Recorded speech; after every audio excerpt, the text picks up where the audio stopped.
So far in this playlist, we have used our graphics calculator to find the vertex of a parabola, the solutions of a quadratic equation, and a quadratic inequation. In this video, we solve a system of equations using our graphics calculator. But what do we mean?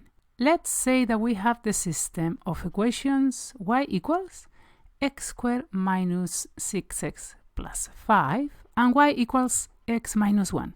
Solving means that we are finding the points where both graphs, the parabola and the line, intersect. For that, we need to go to Menu, Graph, enter each equation separately, making sure that we use the correct key for the variable x. Now, press F6 to draw both graphs. Your calculator will display both the parabola and the straight line. They intersect at two different points. To solve graphically, press F5 and F5 again to find the coordinates of the points of intersection. The first point has coordinates 1, 0. This means that when substituting x equals 1 into either equation, the y value is 0. The second point has coordinates 6, 5. This is because when substituting x equals 6 into either equation, the y value